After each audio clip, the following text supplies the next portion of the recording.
Welcome to Dream Farm. Today's the 21st of March and I am doing a timber burn on the farm here. After being inspired by my own video of timber burns for dummies, I decided I can do this. Today's conditions are perfect. Not much wind, overcast, and humidity's, I think it's low enough, it's in the 30s. But tonight we're supposed to get snow or rain. So anything that is lingering after today's burn, nature should put it out. So we don't have to worry about, a dead log or something, burning for a couple of days. It was a lot easier than I thought it was going to be. I'm here by myself today, which, like I'd mentioned, I want to make sure that what I'm doing doesn't require a crew, because I don't always have a crew. Normally I don't have a crew. Me and Jordan, sometimes I can, get help from one person, or, if I'm fortunate. So I have to be able to parcel these projects off into small enough pieces that I don't need a bunch of people to do it. So the steps here were pretty straightforward. I came up along the fence line between me and the neighbor, and using the drip torch, I just lit that area and just used the leaf blower and pushed the flame onto my side. So I had a nice area there that was burned, and the pros call that a black line. So I'm learning here. So I got my black line, and then I circled around the top, and I've just been using the leaf blower, going through, making a fire break through the leaves, and then lighting the downhill side of that and letting it burn up to the break that I made. I have to patrol it back and forth with the leaf blower just to keep it from jumping, and just to keep an eye on it. But it's a steady but slow process of advancing that upper fire break along the top. And right now I probably got 80% of my fire break in, and it's just slowly burning down the hill. So once I get the full fire break in, I'm going to go to the bottom and then light it down there where it has a little bit better, the fire can heat itself up as it goes, and it will pull up the hill a lot quicker than the slow pace that it's burning down. So I've been going now for about 3 hours, 3.5 hours, and you can see I haven't got a ton of it burned yet, but I think it'll go really fast once I get the brakes all the way in, and then I can go to the bottom and just light it up and let it go. So, I guess in conclusion on this, and I'll wrap up a little bit more, when I'm finally done here, but in conclusion, the conditions are super important.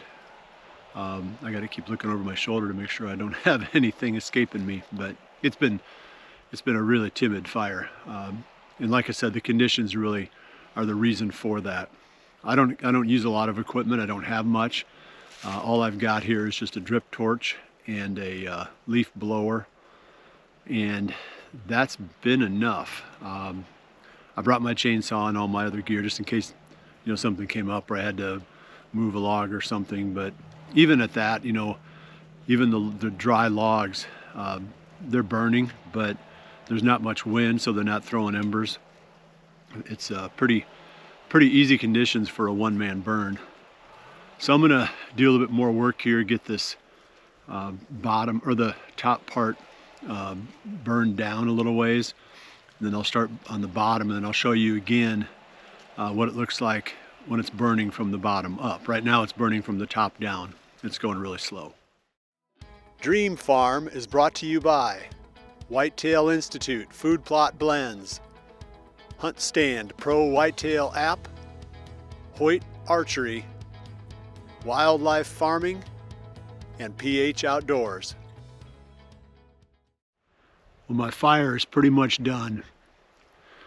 There's still some spots where the ground fire is creeping along, but it's not going to go anywhere because the whole perimeter of this burn area has a it had the backfire.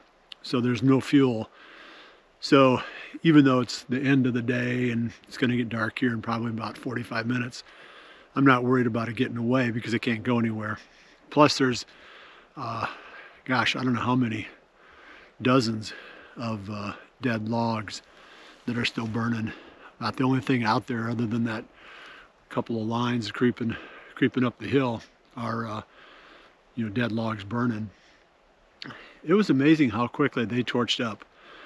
I was a little bit surprised. They definitely caught fire, and I think they would burn for a few days if we didn't have this weather coming in. And that was part of my reason for burning today, was because we'll get the snow tonight, supposedly snow, and then more either snow or rain. See, today is Thursday, so it'll be Friday. We're supposed to get more, and then the weekend is supposed to be pretty wet. So I don't think that anything that's left out there that's still on fire is gonna spit out any embers. That's the risk, is if the wind kicks up and you've got something that's burning, it could carry embers. But there was such a big burn area. I think it was probably close to 20 plus acres, and then you throw in the slopes, and an acre is not the same on a slope as it is on flat land. So we burned a lot of surface area, and I'll go over really quick what I did, but I'm not going to go into a lot of detail. We talked about that in the last episode, the timber burning for dummies. This was a perfect one for me because I was able to start on the property line, burn that edge, very controlled way, so that if a fire did get to that edge, it wasn't going to jump. And then I just worked my way up the hill, and then slowly worked across the top. And I did have one incident where I got a little impatient and I moved my burn line too far ahead, and by the time I got back there with my leaf blower to clean up a spot, the fire had already jumped through there. But I had another location that I could stop it, so it didn't it didn't go very far, put it that way. But you have to be so patient and so cautious, especially when it's just one person. I mean, it was just me. I proved that you can burn a big area with one person, but you have to be super careful about your fire breaks. And like I said, I was probably just a little bit too impatient in that one spot.